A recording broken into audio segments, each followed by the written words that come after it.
Hello, everyone, and welcome to another episode of Lords of Limited. My name is Ben Warney, and joining me on the line, as always, Mr. Ethan, Sultan of Sealed, Sax. You've been playing some competitive Sealed this week. I have been playing some competitive Sealed. I did, I think, 4 total comp Sealed on Magic Online, and then played in the Arena Championship Qualifier day 1 yesterday, and the MTGO Creator Showdown 5K, which was Sealed yesterday.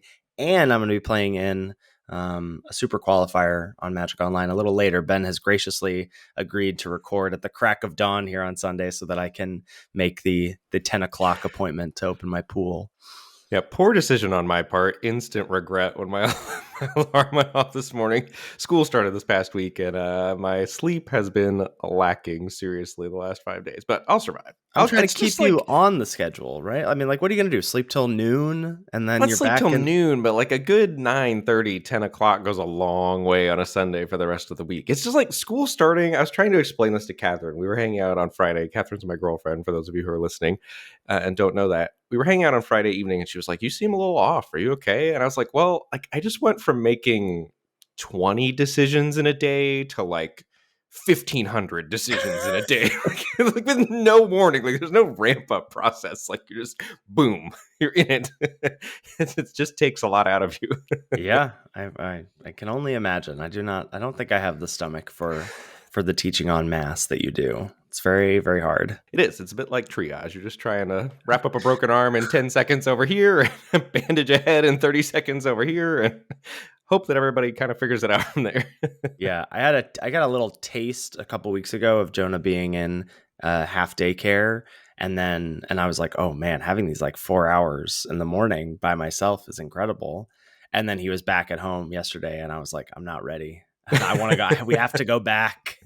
I'm sure parents everywhere are rejoicing when school is back in session. Yeah, parents are like, "Ooh, Sunday, let me get all this sleep. Monday." No, I'm sure they're all going to work, but yeah.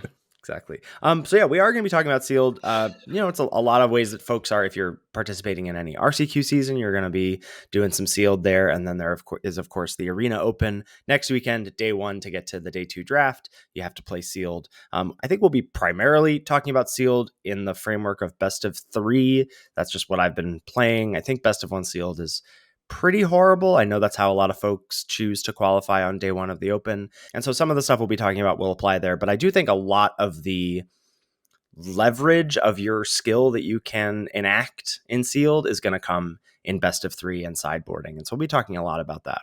So are you going to be playing in best of 3 on the Arena Open? I have been the past couple Opens. I'm out of town next weekend, so I'm not going to get to play in the Open, unfortunately. So that's why I'm trying to cram all my competitive Magic events this weekend instead of next weekend. I would recommend it though. I've done best of 3 the last few times and been pretty happy with it.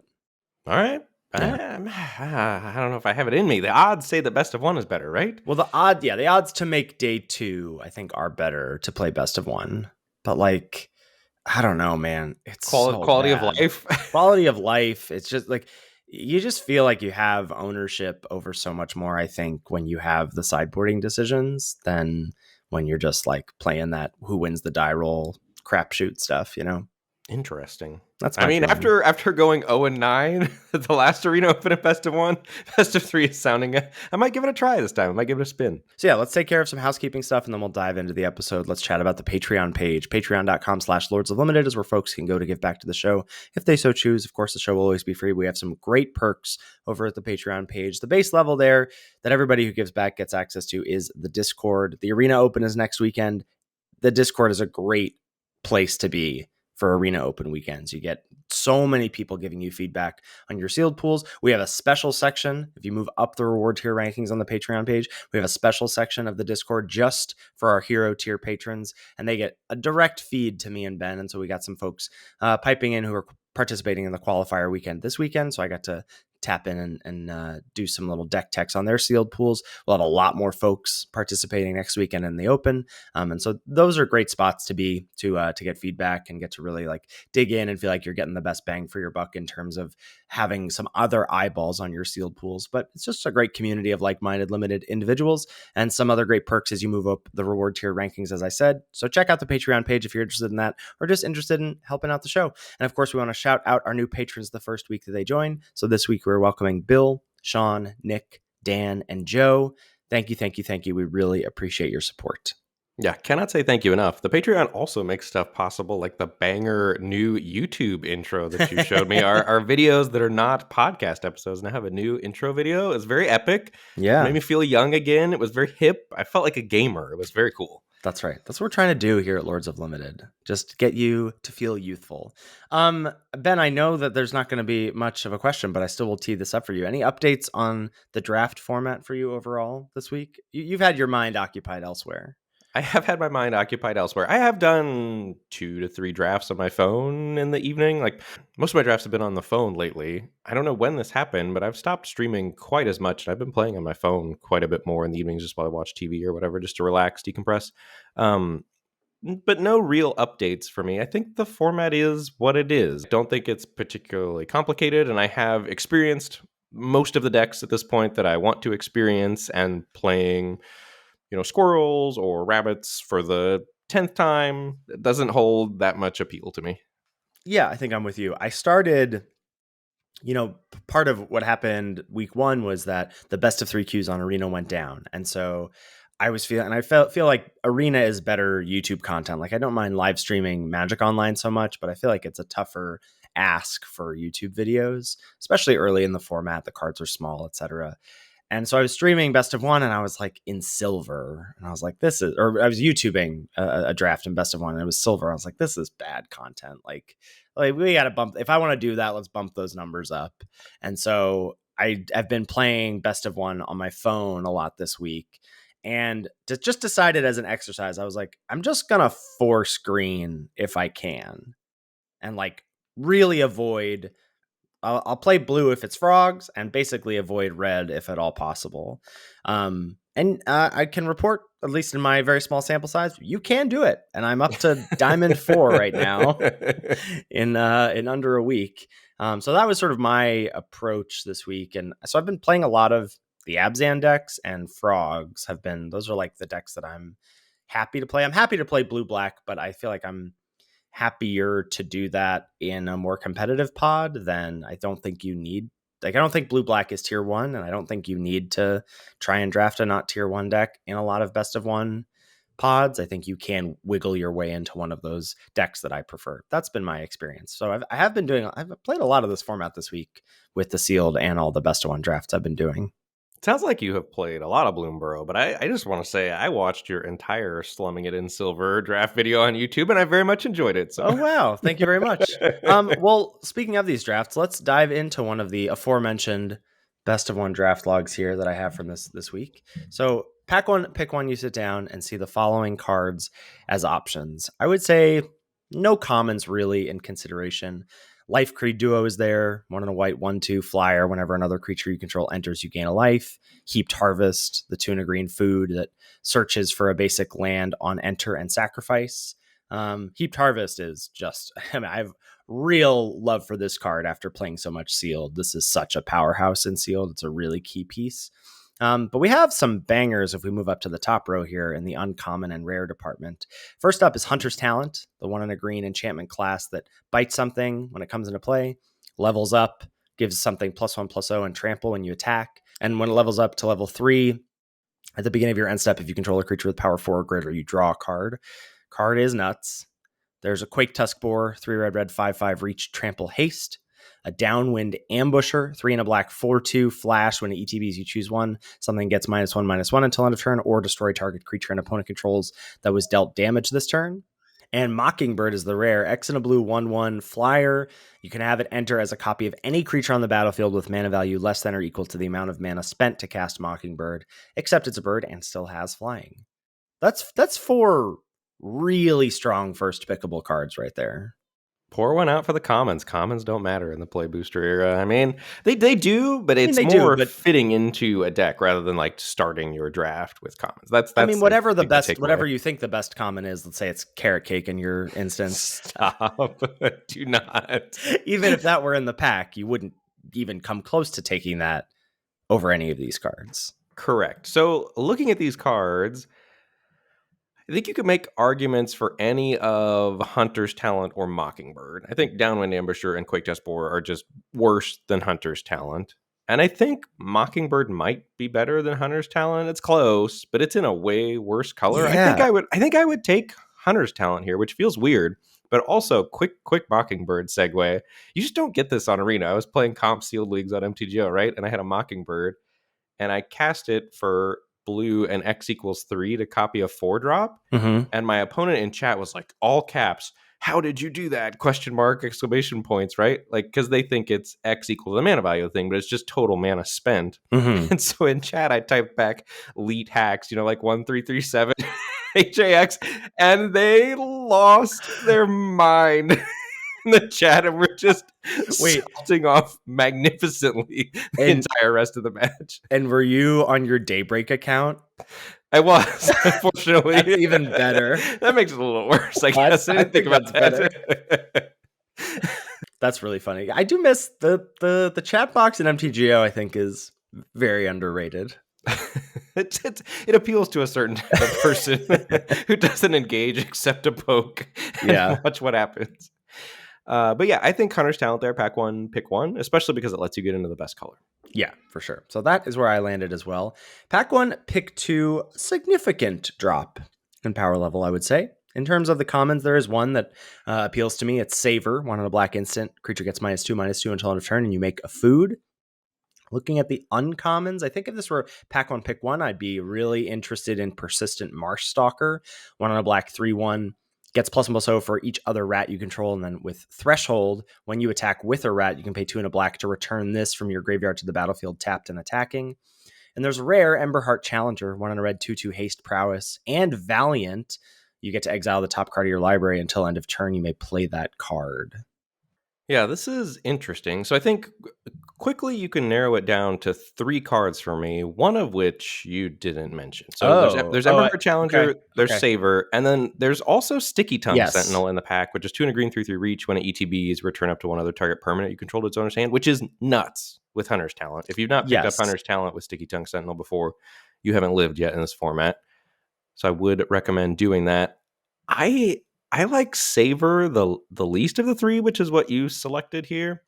Emberheart Challenger's pretty gross with a level 2 Hunter's Talent. Like, and I know from your draft philosophy that you're saying this past week you didn't want to be red-green, like avoiding red at all costs. But starting off with a Challenger and a Hunter's Talent, I still like red-green as a deck very much. I think I would take either Challenger or Sticky Tongue Sentinel. And I think I would probably land on Emberheart Challenger. Yeah, I think that's fair. Like I said, I'm really not interested in playing red. And I definitely clocked I appreciate you shouting it out. I definitely clocked Sticky Tongue Sentinel in the moment. I just felt like 2 things were true. One, it's just too early to take Sentinel, I think. Like, it's a card I like. I think it's too early to take it second pick when there is cards that I think are better. And I do think Savor is a whatever, at least a gradation higher than Sticky Tongue Sentinel. If Sentinel is a C+, and Savor's a B-, whatever. Like, I do think there is a gap there to some degree. And yeah, you can take Emberheart Challenger if you want. I have no interest in drafting red at the moment. So, pack 1, pick 1 out of curiosity. You're on Savor over Emberheart Challenger as well? Yes. I mean, again, in best of 1, yes. If it's like, whatever, if it's a single limb draft pod on MTGO, no. I might take Challenger. I might have to put on my big boy pants and decide to draft red once in a while and take the Challenger here.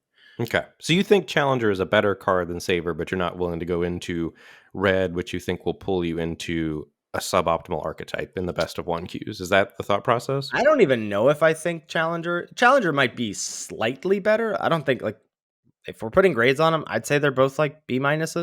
So similarly powered cards. Yeah, I just really like powerful, and I would rather be black than red. That's fair. I just really like the Challenger Hunter's Talent potential. But like, To your point, and we got About some Camellia last week, yeah. pushback about the Camellia thing last week, and I think that's fair. But like to your point about Innkeeper's talent last week, like Hunter's talent is just nuts. Like the whole like Hunter's talent plus something, Hunter's talent plus a slice of ham is going to do you just fine. You know, like you don't need to work too hard to make the card good. That's fair. Yeah.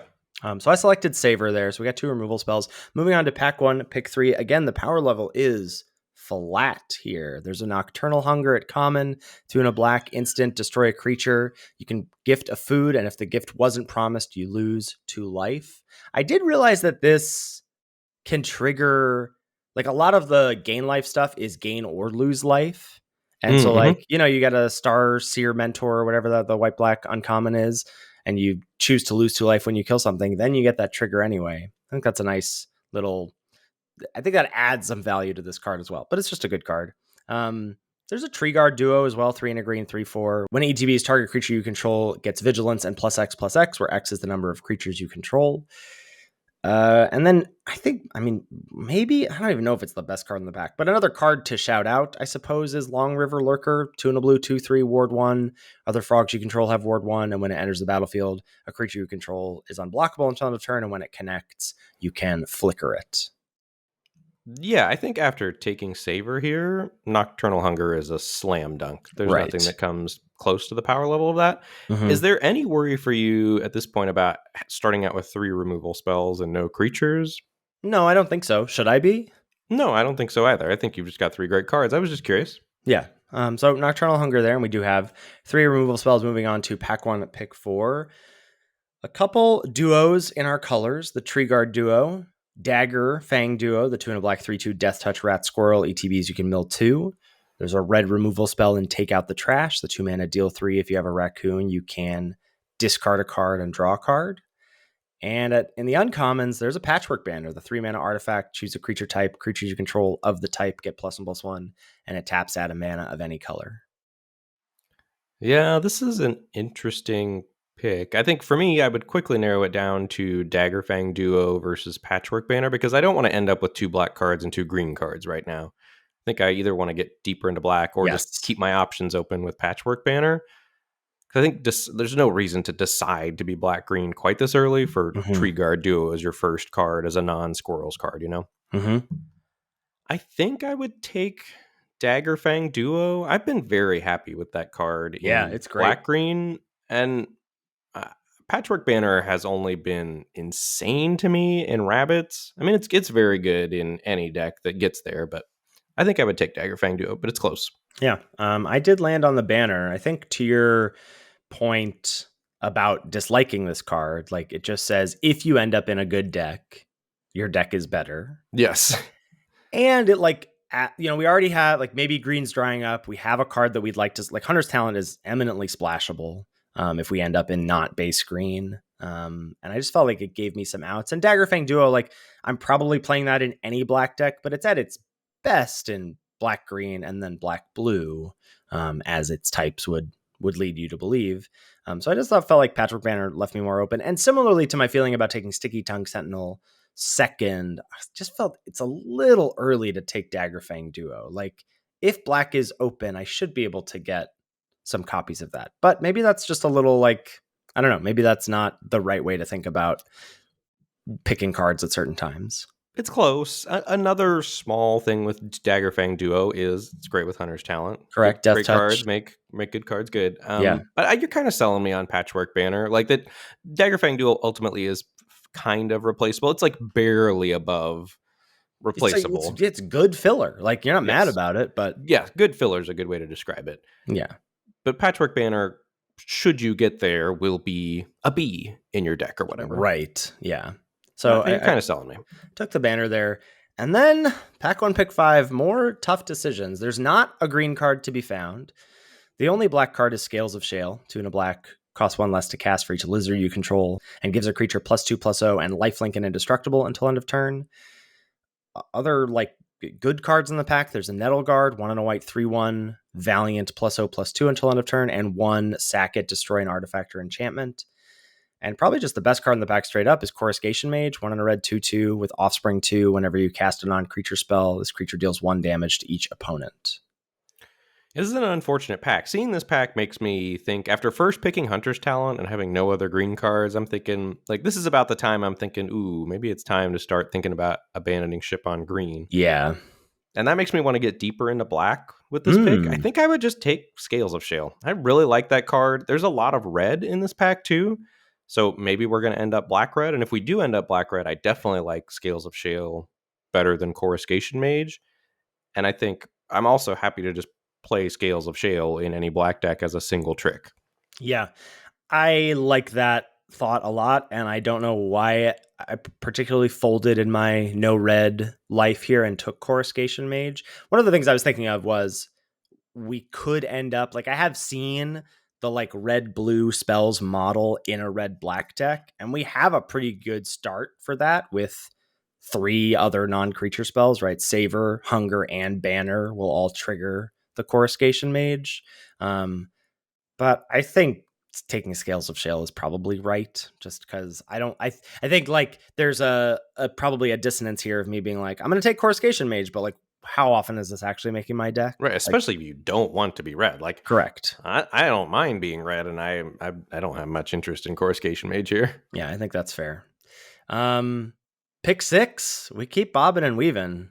We keep going. There's a cash grab in the pack. This is the King of the Commons pack. There's a cash grab. There's a Carrot Cake. In black, there's a Dire Sight. The 2 black, surveil 2, draw 2, lose 2. But I think it's, I mean, I don't know what you think it's between. I would think it's between cash grab and Carrot Cake just on power. Yeah, it's between cash grab and carrot cake. I was going to say you buried the lead. There's a carrot cake in the pack. No, I said it. I mean, this is close. It's close. I think I would be inclined to take cash grabber. I'm trying to put myself in the spot of not, because I looked at the rest of the draft, so I know what's about to happen. Yeah. So I'm trying to put myself in the seat of what I would do with these picks in this spot. And I think it's so tough because it's felt like green has been like moderately open, you know, like that you could have taken a tree guard duo and then you could take a cash grab here. And a Sticky Tongue Sentinel. Like you could be green if you really wanted to be green, but it's not like you've seen premium green cards. But cash grab this late is not right. I mean, right. This should be a signal that green is open, seeing cash grab 6th. And Carrot Cake branching into a new color. I think I would take cash grab here, but that's nothing to do with me ranting about Carrot Cake last week. I do agree that Carrot Cake's a very good card. I think I would take cash grab. Yeah, I think that's fair. I think it's also very close. I'm not sure what led me. I think I just thought that Carrot Cake this late was more of a signal than cash grab, but they're so close. But what about the tiebreaker that you already have Hunter's Talent and could just be black-green? It's a great tiebreaker, and it's probably the right tiebreaker, right? Like, yeah, I think especially having taken the Coruscation Mage, I'm bobbing probably too much in this draft, and that gives me the feeling that I'm allowed to take Carrot Cake here. Whereas, like, if I had just taken, if you just taken Scales of Shale, you then I'd just take cash grab. Yeah, right. And cash grab obviously looks a lot better if Patchwork Banner is the duo Daggerfang instead. duo also, right? Yeah. Well, but what's about to happen is 2 powerful picks. Pick 7, there's a Quake Tusk Boar. I don't know what that's doing here. There are no there's no white and green cards in the pack, but there's a Quake Tusk Boar, so slam that. And then pick 8, a Starseer Mentor. 3 white, black, 3/5 flying vigilance. At the beginning of your end step, if you gained or lost life this turn, target opponent loses 3 life unless they sack a non-land permanent or discard a card. And that sort of lets me go, well, 1, makes you feel great about taking Carrot Cake, and 2, I'm like, all right, I guess that's what we're doing. Sure, that's what this is. And for listeners, this is what I was talking about, because Carrot Cake ends up working out way better than cash grab, and I know that, but I think, not knowing the future information, I think I would still take cash grab in that spot. It's not often you get messy drafts like that in this format, I feel like, where the power level is so where the power level is that flat. high. Well, that's why this is messy, because you see good cards the whole way through the first 8 picks. Like, it actually started out a little low powered and then kind of ramped up as you went. Yeah. Well, and flat power level they could be high, but like they're all just sort of on the same. Like even when you see like carrot cake and cash grab, both of those pick six feels like what are those doing here? But they're like the same. And then but we are seeing like mediums from pick 2, 3, 4, 5 as well.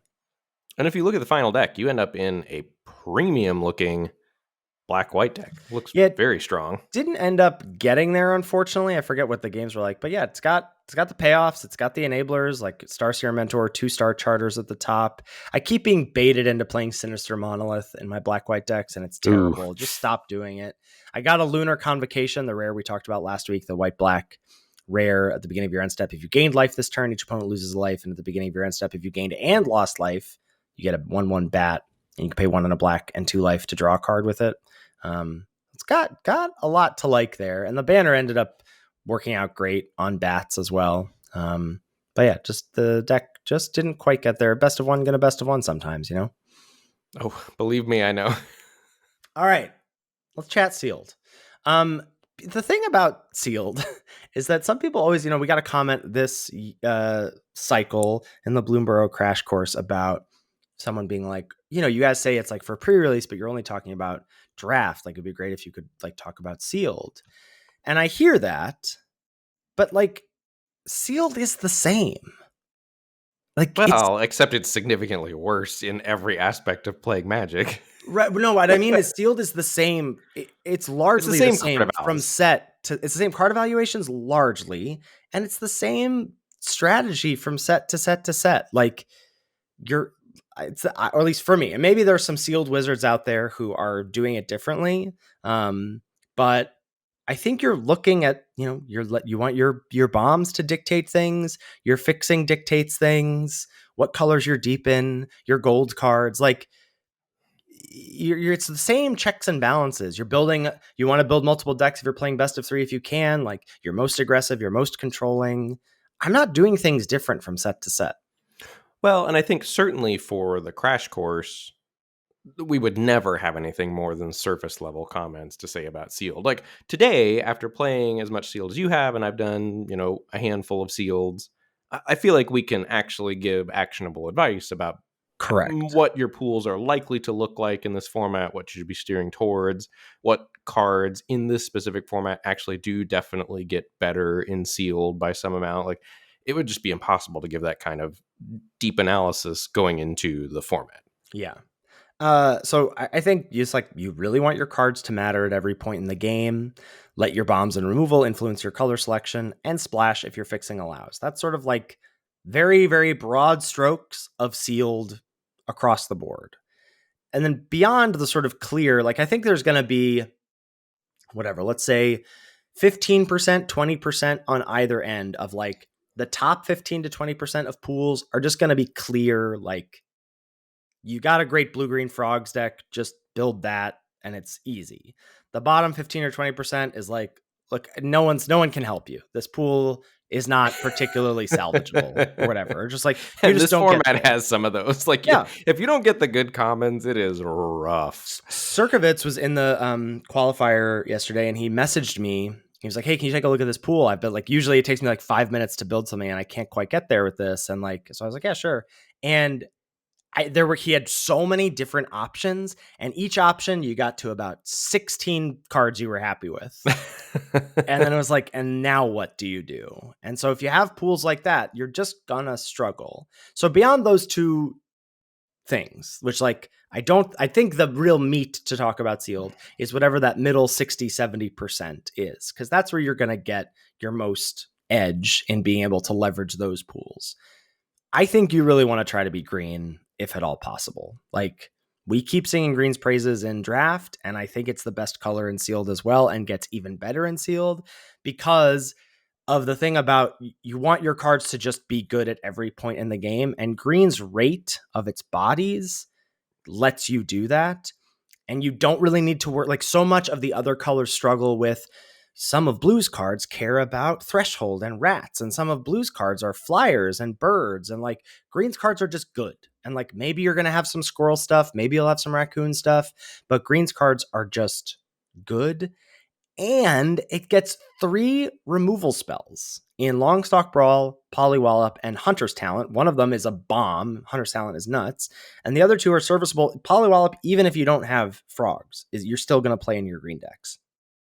And if that's not enough, you also get fixing. But wait, there's more. And fixing is really important in Sealed, I've found. Like, I do think mining all of the power from your 5 colors is important. And I'm not talking about going full 3 colors or whatever, but a good base 2 colors and a light splash somewhere, a light splash in 2 spots, if your fixing allows, is important. And green giving you Heaped Harvest, which is excellent. I might even play 3-tree Root Weaver, the 1 in a green, 1-3 mana dork. Like, I don't really like that in draft, but I think in Sealed that can be fine because the 1-3 body is an okay blocker against the people who are trying to do aggro stuff. But that's green's fixing, and then obviously your colorless fixing in Fountain Port Bell, Uncharted Haven, and Hidden Grotto, and I guess also Patchwork Banner. But thinking of those 3 commons, those are all great cards to open to give you access to playing your best cards. Yeah, green is excellent, and it's for all the reasons it's excellent in draft. Like, you are going to get the cross-bleed synergy in sealed pools more often than not. You are going to get premium cards in sealed more often than not. Now, like, some sealed pools you open, and you're going to have, especially because the play boosters aren't color collated or whatever you want to call it, like, you're going to get some sealed pools where you don't have that many green cards, and the green cards you do aren't the great green cards. And in that instance, sure, don't be green. But I think if we're talking about what the average sealed pool is going to look like, the average sealed pool is going to be playing green or should be trying to be playing green. That's what I think. So, and this has come from some experience of not playing green and then playing against green with non-green decks and struggling. Like, but the first pool I think I did was last Sunday. Oh yeah, I joined a one of those like limited whatever competitive events that are just like, it wasn't a super qualifier. It's just like one of those 32 minimum person tournaments on Magic Online. It's just like a 6-round sealed event with some like top heavy prizes. And I messaged you my deck and I was like, oh, finally got a great blue-white deck. All it took was sealed. And it was a really good looking blue-white deck. Great curve, good creatures. I think I got to play like 3 rares. I had the Mockingbird. I had the 3-mana 3/1 flyer that when a flyer you control dies, you get to return a creature with lesser mana value from your graveyard to the battlefield. Like, just good cards. Went clean 2-0-4-0 in my first 2 matches. I was like, oh, this is sick. I'm a master of sealed. And then I lost the next 4 rounds. And I was like, the problem with this deck, and I felt this throughout the week when I've built aggressive decks, I felt this when I was doing the qualifier for the qualifier last weekend. Now that was best of 1. But like, my first pool was a great red-white aggro deck. Won my first 2 matches easily and then lost my next 2 matches easily. And it's because like when green just plays Tree Guard Duo on 4 and if you haven't had your Busto start and they're able to just go Baker's Bane Duo, whatever, Tree Guard Duo, and you're just like, how is your stuff so big and how am I supposed to get through it? And God forbid your blue-white Flyers deck is going to struggle against, there's a lot of reach in the format. There's Sticky Tongue Sentinel. And there's a lot of reach and there's a lot of high toughness stuff. And like every green deck in sealed, and I think, like I'm saying, I think most of those middle 60-70% pools should be playing green. You're playing all your Sticky Tongue Sentinels. You're playing all of your 2/4 reach squirrels that can forage and draw a card, and those cards are putting a hurt on the streamlined, the blue-white, the red-white aggro decks of the world. Yes, I completely agree with everything you're saying. I also messaged you another blue-white deck that was even better, and my deck actually was nuts. It was... I didn't 5-0. I 4-1, but I got horrifically unlucky to not 5-0. Okay. The deck was truly a dream. It was great. Very good. So it's possible, but I like everything you're saying is 100% right. The average pools should be playing green. And when you're not supposed to play green, it will slap you across the face. But I also had one last night. I was doing one last sealed run just to try to prep a little bit more for the podcast. And I opened my pool and it was, very obvious that like white and black and green were teeny tiny piles, and my blue and red piles were extended. Like Okay. I You had to like, and scroll down. I had to scroll down almost, and had good blue and red cards, had a blue rare, had a Mockingbird, had another red rare, maybe it was an Emberheart Challenger, I don't remember. And so I was like, oh, great, I'm supposed to build blue red. And I built blue red, and I was like, ugh, this, like, do I really want to be doing this with my life? And I was like, well, let me just check out, like, if I can play green, and had like 2 Heaped Harvests and a couple 3 Tree Root Weavers.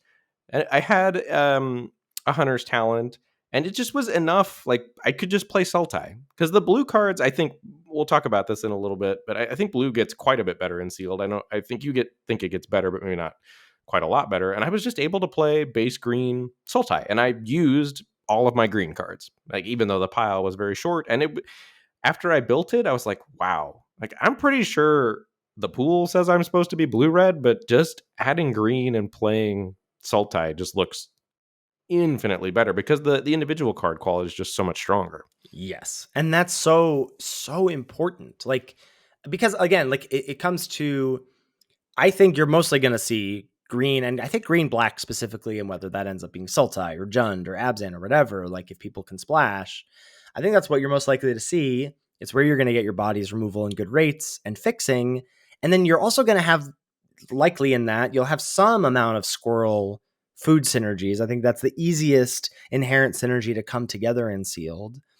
It puts that already is putting a pinch on the aggro decks. Now, like I said, I've been run over by red white aggro, by red black aggro. Like, it can happen. It's a blue. Ben ran people over with his blue white aggro deck. It can happen. I'm not saying you can't win, and I'm not saying like you should try, like, even if your pool is saying this is the deck, that you should try and build something else. Like the deck I was supposed to play again in the MTGO Creator Showdown 5K yesterday was red white. I mean, I sent you my pool. I was like, I have some options. I had some Naya stuff. I really could have done any combo of the Naya colors. I settled on red white, and like, it ran some people over, and then it also got brickwalled by some tree guard duos, and then that's how things are going to happen sometimes.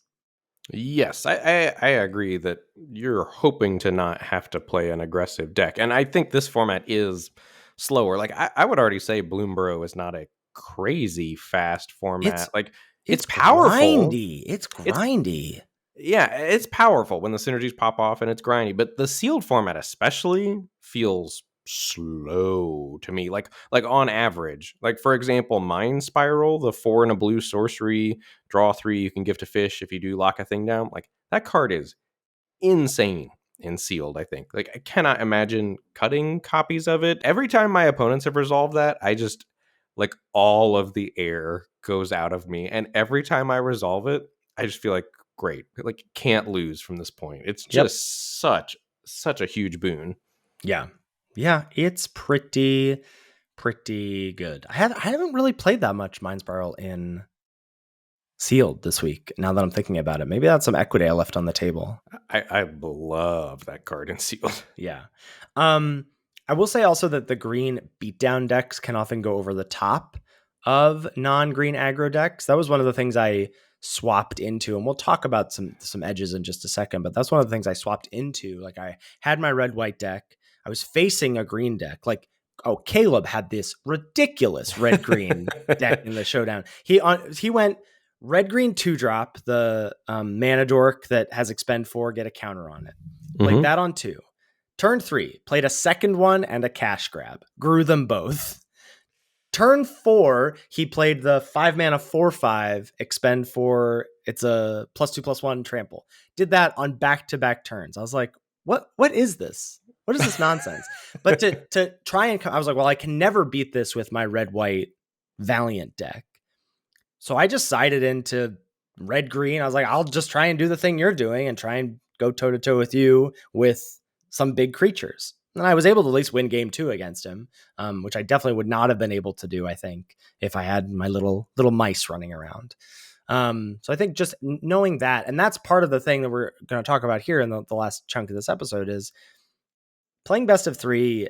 I think you just really want to build multiple decks. If you're doing this on Arena, There's no good way to do this. You have to, what I do is you export your pool. If you don't know how to do this, you can just like sort of drag as many cards into your pool to get to 40 decks and then click like, okay, I'm done building my deck. And then don't enter a match. And then above the deck box picture, there's an add to decks button. Add to decks, and then go to your deck lists and export that deck list to sealeddeck.tech. And then build your deck in that client.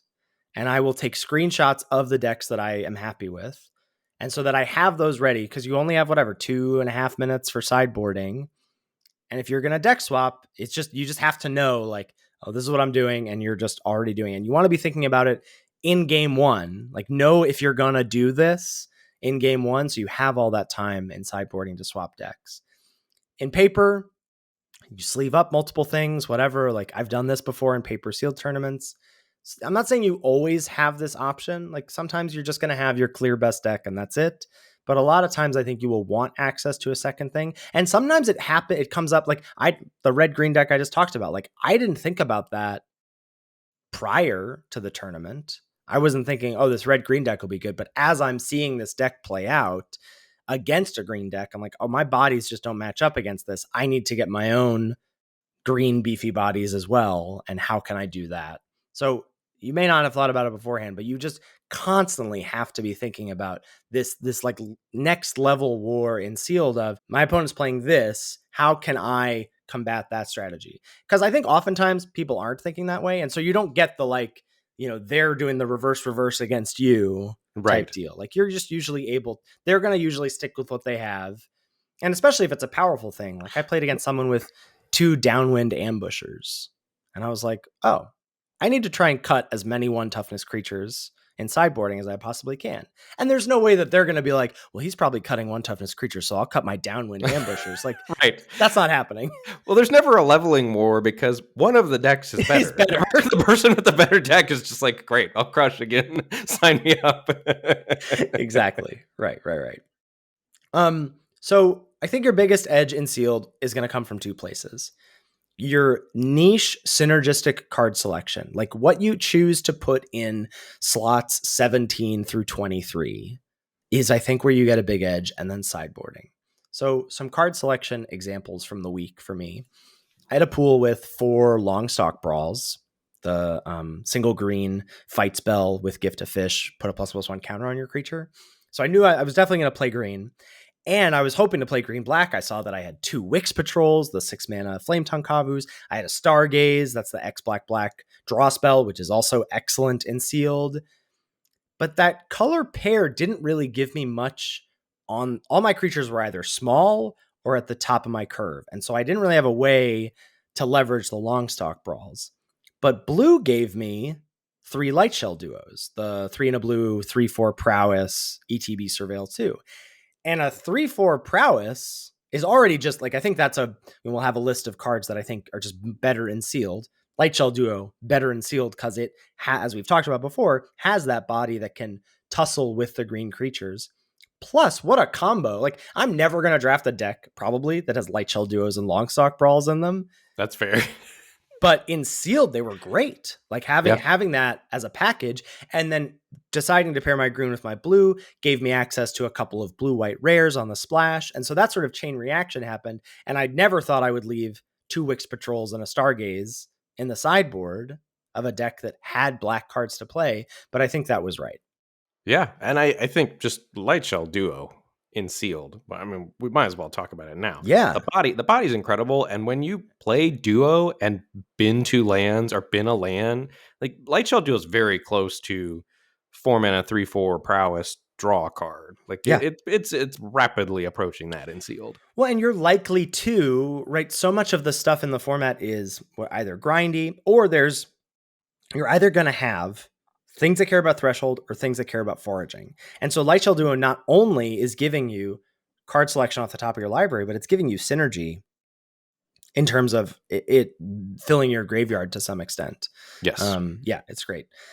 Bumbleflower Share Pot is much better in sealed. That's the 2-mana artifact, makes a food, and you can pay 5, tap, sack it at sorcery speed to blow up a non-land permanent. I've had multiple black-green decks that really want additional ways to make food, right? So you have, because you're playing all of your forage stuff, all of your 2/4s that draw a card when they forage. So just having that thing on turn 2 to make a food, and then later on, like, you get, and yeah, it's clunky, but you get another removal spell, a colorless removal spell in your deck that can bonus points blow up class enchantments, banishing light, other opposing patchwork banners, whatever. Like, SharePot, I'm not saying, play every single copy you have. I've definitely, like, I'll play one of the 3 I have, etc.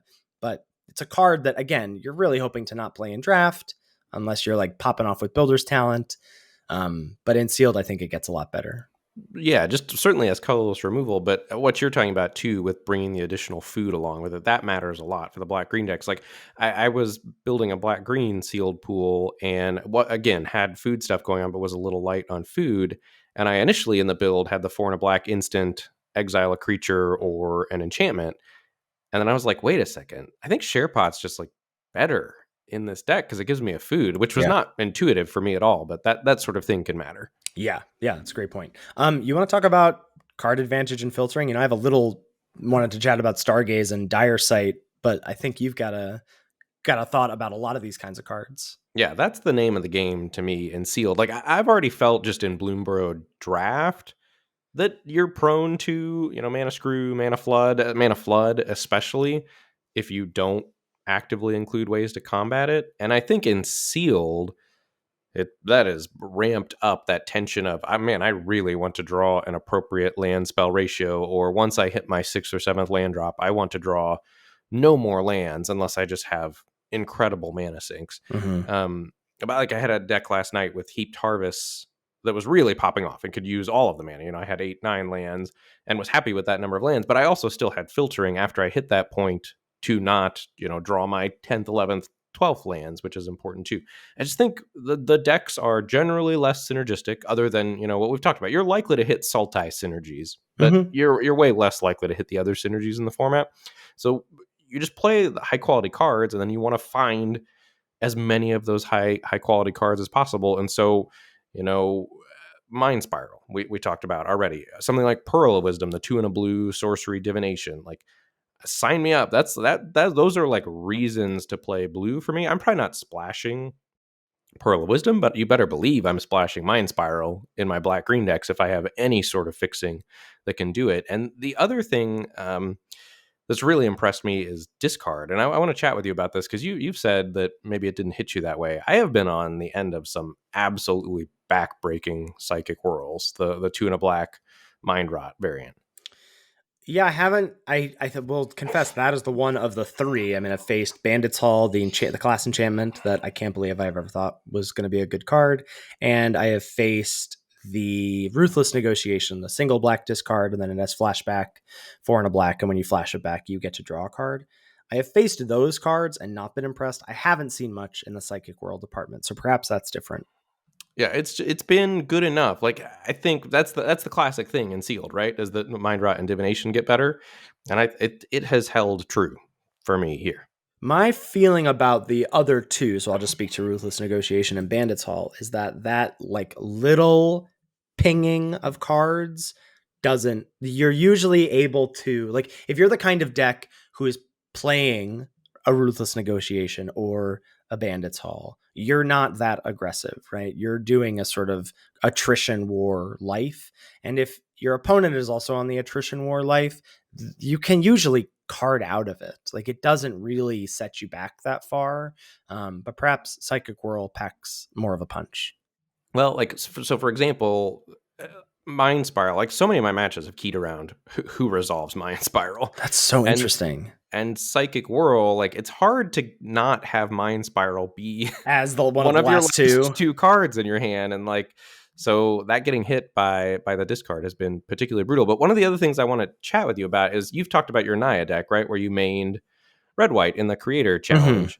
And you sent me those decks ahead of time, and you initially said you thought you liked green-white the best. And I was like, I don't know, I kind of like red-white because you have these Flame Cash geckos, which give you filtering. Yeah. Like, did those pan out to be as good as I thought they would be in that deck? Did you find yourself rummaging with them? Not really. Not really. Interesting. I just didn't find, like, I think part of it is that, like, when you're if you're at a point with your red white aggro deck Where you're where rummaging, you're you're already rummaging, losing. you've lost the game. Because you're not even gonna, like, you're getting card filtering, but you're getting card filtering at the cost of mana. And by that point, your gecko is probably blanked. Like, I didn't find, like, I think that's a fair assessment of the deck, but I didn't find that it played out that way.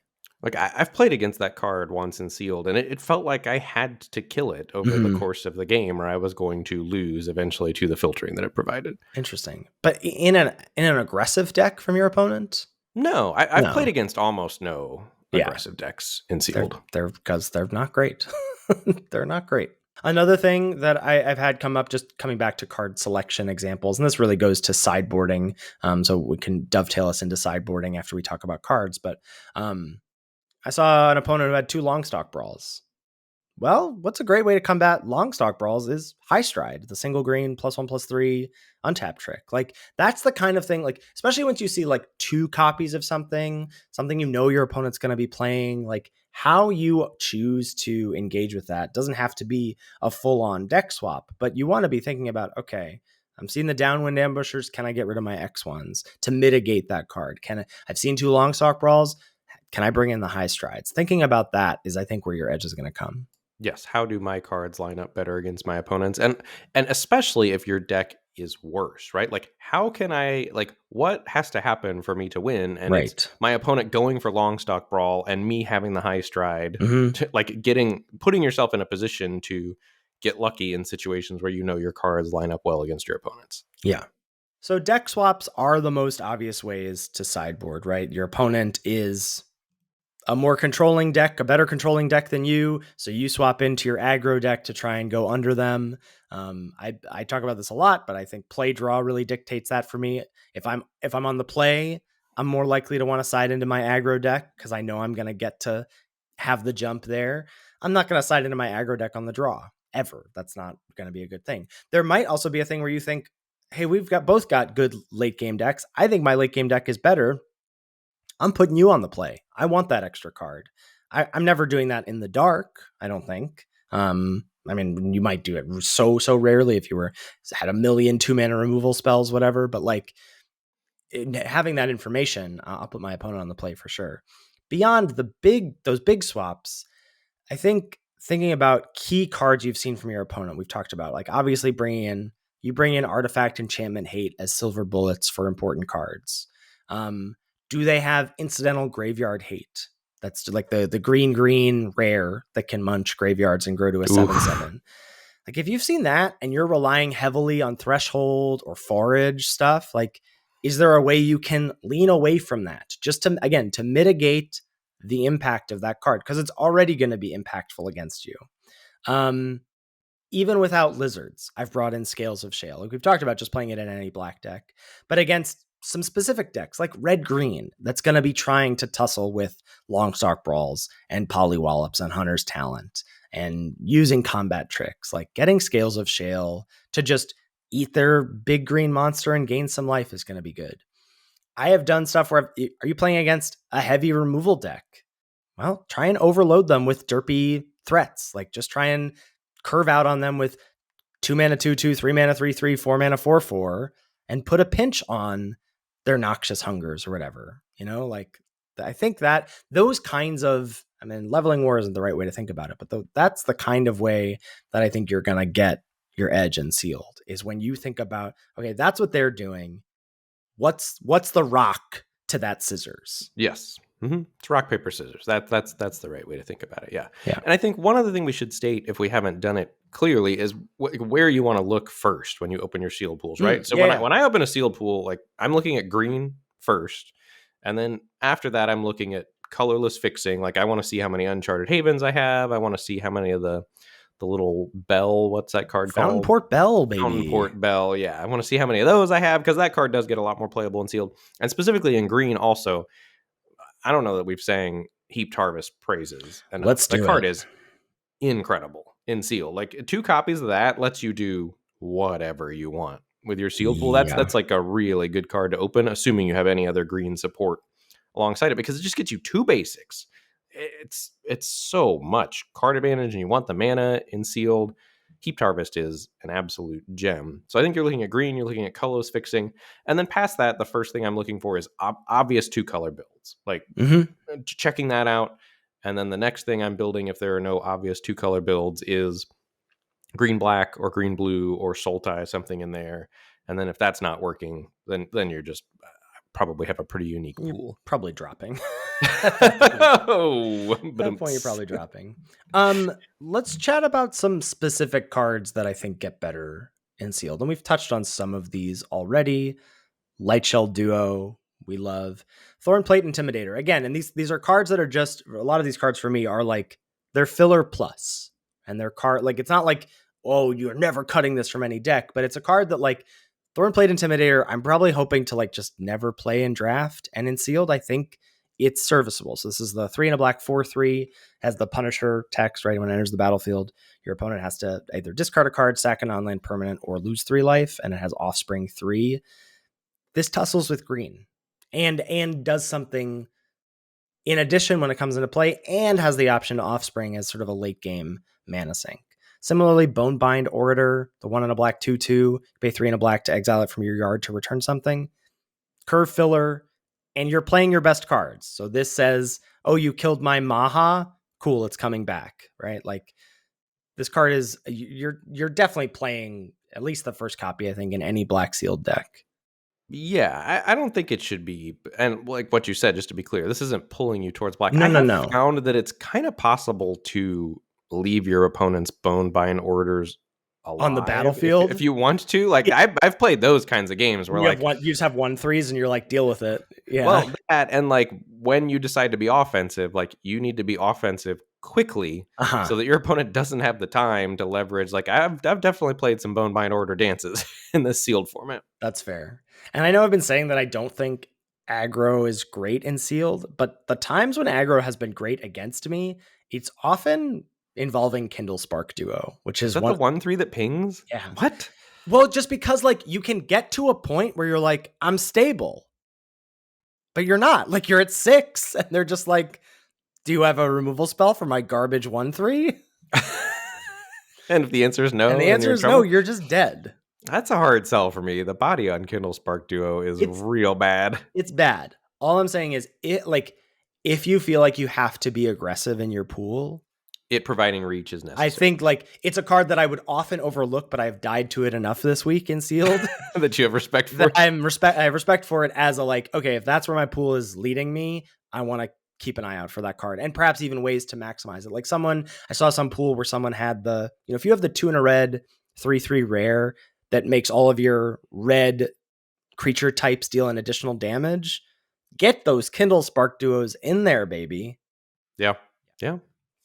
Similarly, another derpy 3 mana 1/3 in Shrike Force, the 1/3 flying vigilance double strike. Another card that's just like, I'm not crazy about it in draft. Like, it's fine, but oh, really? I just think it's a good card.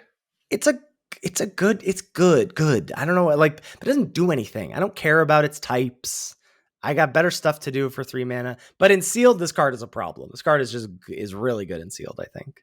This card is a problem everywhere. There were some aggressive air quotes for those of you who are not watching on YouTube when the word good was thrown around. I don't know. Shrike Force is a powerful Magic the Gathering card. You're not. I want to know where this falls in your pick order. It's like, I don't know. Rank all the cards in the format. This is like number 80. Like, you're not taking this highly at all. I agree with this next card on your list too, Warren Elder. Yeah, Warren Elder. This is similar to Bonebind Order. Like, you have to play 2s, and this just is way better in Sealed than it is in Draft because the games are so much more likely to stall out. Mm-hmm. So it's got the activated ability 3 and white, give your team +1/+1, and threat of activation on that's real. It can enable attacks without you having to spend the mana. It's a very good card in Sealed, much better than it is in Draft. And then just a slew of card advantage cards we've talked about: Mind Spiral, Pearl of Wisdom, Psychic Whirl, like Divinations and Mind Rot's getting better. Alania's Pathmaker. Hello. It's way better in Sealed. The 3 and a red 4/2 that lets you exile a top card of your library and play it until the end of your next turn. That's the type of card you want. And Sealed is just reasonable body plus card advantage. This is also the second like medium draft card on this list. in Thornplate Intimidator and now Alania's Pathmaker, it's 4 power, not in green. It's a 4 mana, 4 power thing, not in green, which lets you tussle with greens, 4 mana, 3/4s, and 4/4s. It's so important. Yeah, super important. Zazakap's Brew is another one. This just falls in the card advantage, card filtering. Like, you just want to make sure that you draw the right ratio of lands and spells, and this as a Tormenting Voice is worth including if you're playing red. I might go so far if I had good fixing as to splash Alania's Pathmaker if I needed bodies or wanted card advantage, but Zazakap's Brew is not on that life. Yeah. Bandit's Talent is another one. You've said you've not liked this card. I'm not buying what you're selling here on Bandit's Talent. Well, but it's the Bandit's Talents plus the Psychic Whirls. Like, you can really pinch your opponent's hand. My brother, have you tried affecting the board in Limited in 2024? I mean, but Sealed hasn't been that for me. I don't know. I have literally played against you and your zero. Opponents are just like, I attack your hand. Well, I add cards to my hand. I attack your hand. Like, that's what my Sealed games have on been. The board? It's been a lot of high toughness creatures, a lot of battles for card advantage. Okay. It's been Sultai card advantage wars. So I don't know. I have been impressed with Bandit's Talent and Psychic Whirl, but maybe I'm leading the listeners astray. Maybe the green decks just hit too hard. But I forgot about the second line of text on the first level on Bandit's Talent. I just had shortcutted in my mind to be just discard a card, but it's either discard basically 2 lands or a non-land card. Because I went to try and just discard a land on Arena, and I was like, no. You either pick your 2 lands or pick the spell. I was like, oh, okay. It's a little bit more annoying. Yeah. Oh, also, speaking of resolving things, I don't know if I just haven't cast Mind Spiral on Arena yet. I probably haven't, would be my guess. Mm-hmm. But on MTGO, you have to target the player that draws 2 cards. And my instinct is always to target who I'm gifting first. Yep. And the first time I cast it, I gave your opponent 3 cards? My opponent 3 cards. Because I was like, and I got to the third step where you choose the gifted person. And I was like, this is really weird. I already did this. And I just clicked their land. And I was like, oh no. I had a similar thing on Arena yesterday. The white uncommon that either exiles a thing and then comes back with a counter, or you exile it and you gift them a fish. My opponent was trying to Sky Skipper duo a creature. They were trying to blink a creature. I was like, oh, I'm going to exile it in response so they don't get the re-ETB. And Arena was like, are you sure? And I was like, yeah, I'm sure. Get that thing dead. And then it came back end of turn with a +1/+1 counter on it. Rip. Yeah, pour one out. Stargaze, we've alluded to. Stargaze is incredible. I can't imagine ever not including it, and it is a reason to play black. Stargaze is a house in Sealed. Blacksmith's Talent's another one. I've played with Blacksmith's Talent a ton more this week and knew it was good, but I hadn't from playing against it, but I haven't played with it.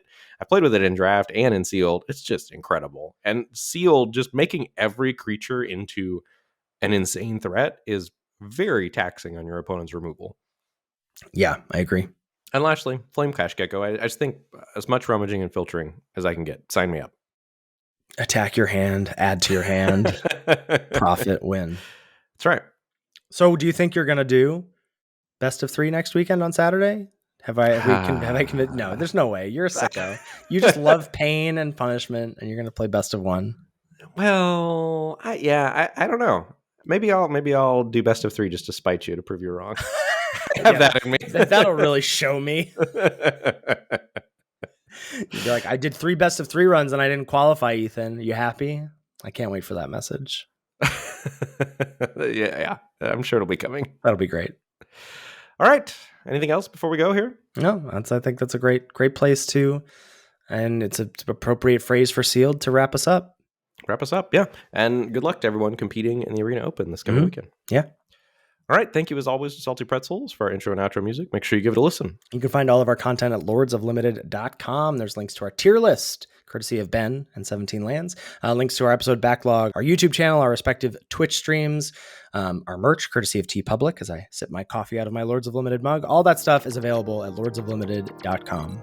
If you've got any feedback about the show or any questions, shoot us an email at lordsoflimited@gmail.com. Thanks so much for listening, and we'll catch you next week for another episode of Lords of Limited. Thanks, everybody. See you later.